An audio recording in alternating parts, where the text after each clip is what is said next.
You gotta dream of chase. If they don't support you, don't deviate. You got the vision, you lead the way. If they don't follow, then you be okay. Just cut them off like a payment due. Don't let them play with you. Think about all of the shit that you made it through. Think about all of the ways that they label you so incorrectly. When you blow up, they make on your testy. Quick like nasty, no interesting. How I'm manifesting all of my goals. They sought to protect me from all of my foes, and he started cutting off all of my woes. I guess I'm just highly favored and chose. I don't have. Well, it was a school called BeautieCuties is for pregnant girls. You go to school, you can bring your baby. You go to school, you're pregnant, you go to school. After you have your baby, you can bring your baby to school, daycare, bam, all in one school. I had a teacher who would invite all her children who she taught to church. And she went to First Baptist Church, the biggest church in my city. It's downtown. Go to church after I had my baby. Once I was home with my daddy, and she would come get me every Sunday. She was such a sweet teacher. Oh my God, we used to even go to her house, do stuff, and she would have food and snacks, and that was my first time getting introduced to guacamole, and I didn't like it. Now I love it. She was a beautiful spirit. This particular Sunday, I went to church. I was going to get my baby from the daycare. I caught myself going with Michael Butler before this incident, but we didn't see each other like that too tough, because I later found out Michael Butler had a wife. I didn't know nothing about this. I met him in church. We talked for a little second. We never had sex. My daddy had them bought me a $300 herringbone for my birthday. It's a thick one too. The nigga asked me to hold my necklace. And I let him hold it. Young, dumb, I don't know no better. You know what I'm saying? This ain't, I got a whole bunch of jewelry around my neck. I let him hold a herringbone. My grandma asked me once she noticed it was missing what a herringbone was. I told her who had it. So when he came to my house, this was before the incident, my grandma had asked him, where's my baby herringbone at? Oh, I'm gonna bring it to him. I'm gonna bring it to him. That eventually died behind the necklace, because he pretty much took it. And even though I was young and naive, I'm taking it, and my grandma gets so upset. This particular Sunday, I'm going to get my baby from daycare. Guess who I see? Michael Butler. Now, First Baptist Church is huge. I'm walking up the hallway because it's so huge, and I would leave a little bit early because there would be so many people in the church that I didn't want to fight getting my baby. So what I would do was leave early before they release church, go get my daughter and meet my teacher to her car. We did that every Sunday. Even when we get in the car, we gotta fight traffic because it's already downtown and the church is huge. It was televised every Sunday. I'm going to get my daughter from the daycare. I run into Michael Butler. He initially just tried to have intercourse with me in church. He tried to have sex with me in church.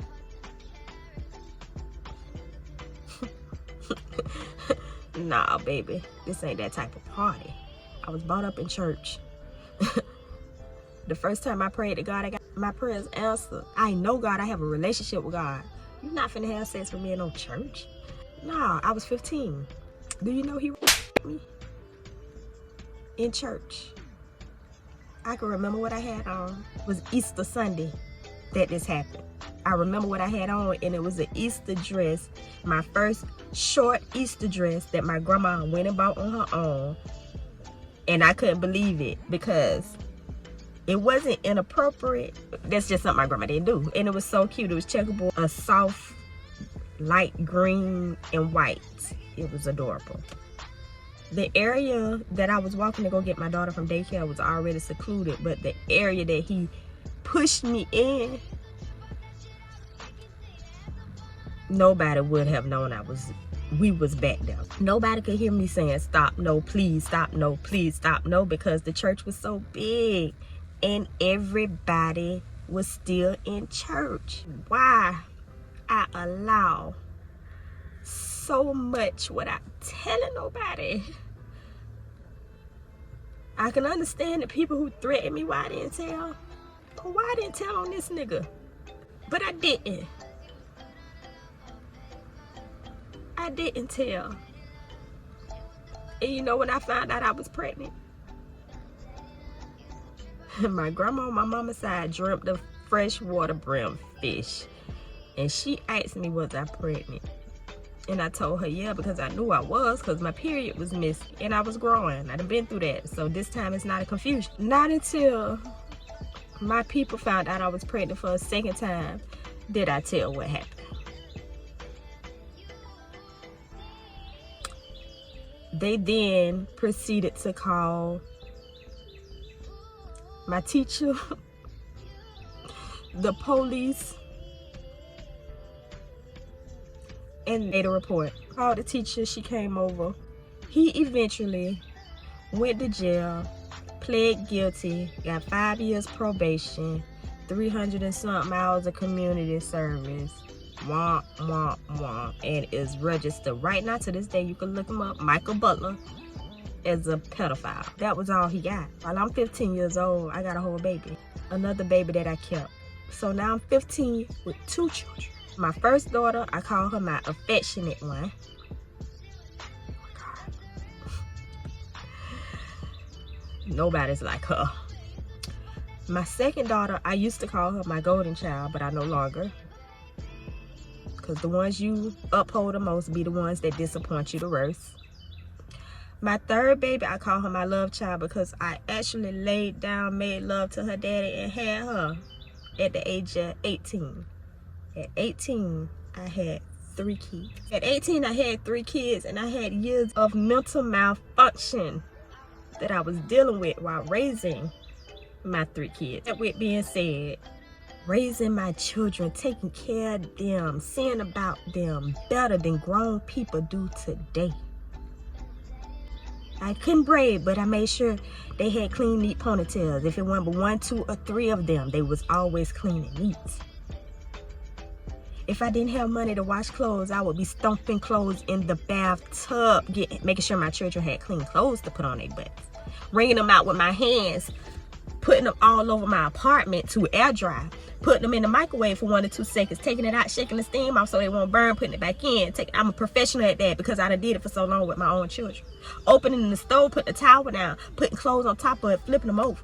Taking their shoestrings out their shoes, washing them, scrubbing them with my hand, scrubbing their shoes with toothbrushes, making sure they was always clean, neat, and nice looking. Well, no one could say anything out loud about my kids because I was so young, because I know how people is and I know I'm young, so I can show y'all better than I can tell you type. I'm gonna show y'all that I can take care of my children.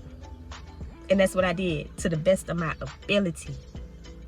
Way better than grown people do today. And I was 18 taking care of mine.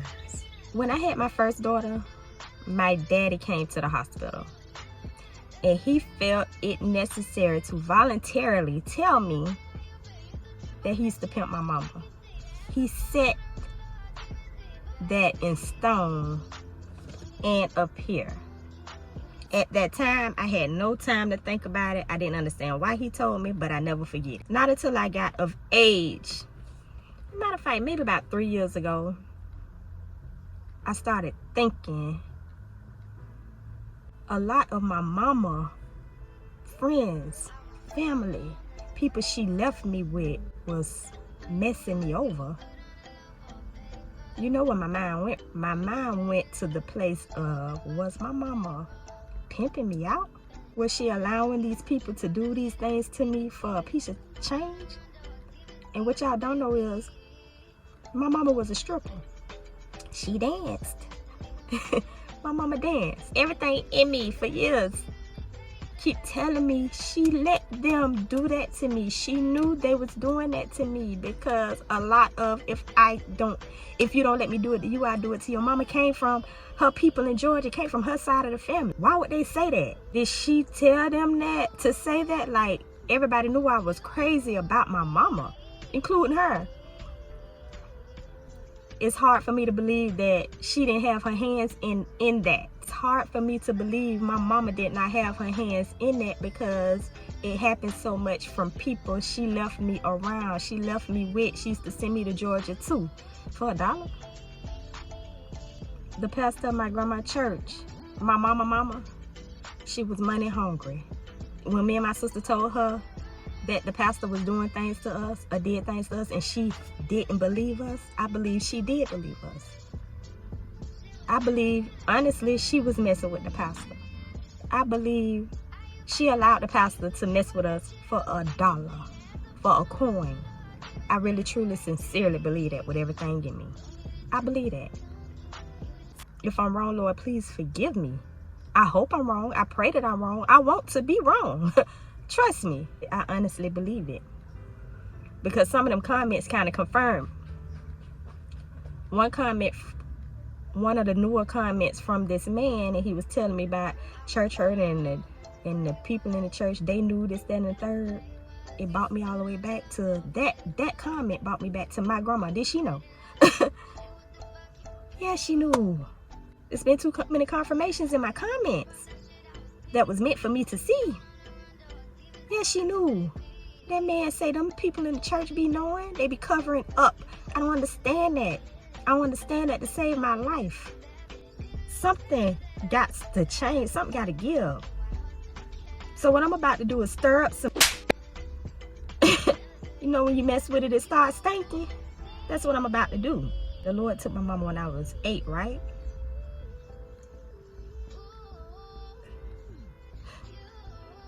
If she was conducting those things over my life, then I can understand why he took her while I was 8.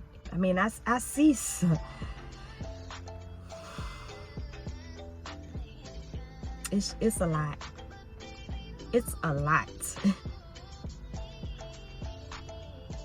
My grandma on my mama's side used to tell me all the time, get you an older man, get you an older man, get you an older man. She used to tell me that all the time, and I was so young.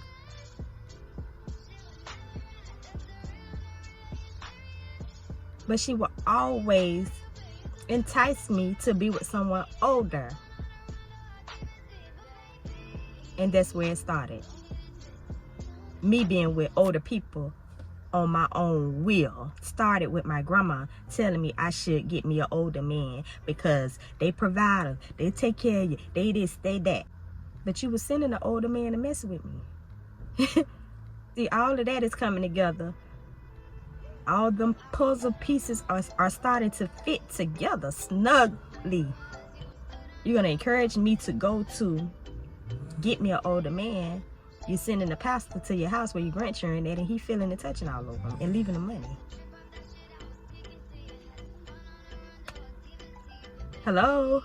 Because my grandma, she was money hungry. And listen, my grandma and daddy, my grandma and my grandma on my daddy's side, they had money. My grandma on my mama's side did not. I know the best of both worlds. My grandma on my mama's side cooked on the gas stove. My grandma on my daddy's side cooked on the electric stove. My grandma on my mama's side ate white bread. My grandma on my daddy's side ate brown bread. I knew the best of both worlds. I know the best of both worlds. That's how I know what kind of life I want to live. I know what the struggle looked like. I want to live a luxury life because I know what luxury life looked like because I was brought up in that. That's the foundation right there. So yeah. I honestly think my mama was pimping me out. I honestly believe that. And my grandma. My grandma did have my mama. They said the apple don't fall too far. She could have been pimping her own daughter out to her husband. Who knows? But I know one thing, my mama ran away to my daddy and they had me. That man was abusing my mama. So I don't understand how she could allow somebody to abuse me. But yes, I can, because let me tell you why. You know how people say, hurt people, right? Which to me is not always the case. That's how she may have dealt with what she went through. But as far as me, being around kids,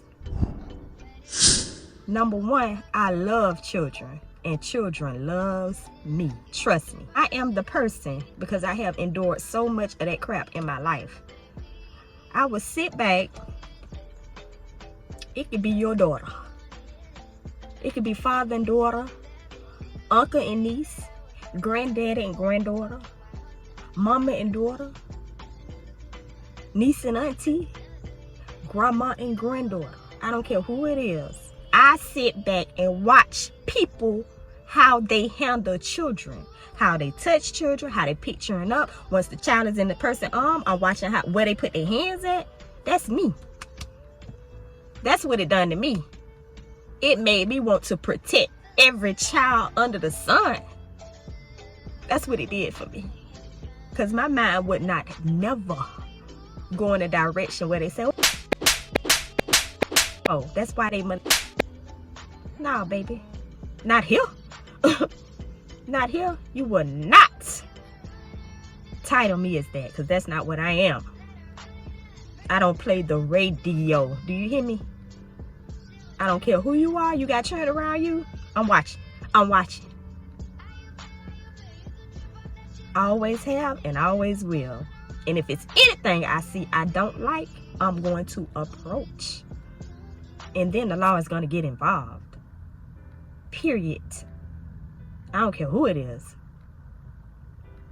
I don't care who it is. I'm here to protect the children. This is just the start. Because I'm going to come up with something that's going to reach the world. I'm going to come up with some kind of program, some kind of outlet, some kind of something that's going to reach the world. I ain't been through all that just to do one thing. I have a lot of things to do, and that's one of them. Somebody got to speak up for these children so they don't end up like me. It's not enough backbone out here. There's people not speaking up. People not telling. It's too much of it. Even one case, if only one case happened under the sun, that's way too much. Who gonna protect these kids? Who gonna have a mouth for these children? I'll start. Me. Somebody gotta have a heart big enough to want to do something. And I think I've earned that. Before we get to that, we got a lot of other stuff to do. I'll see y'all in the next video.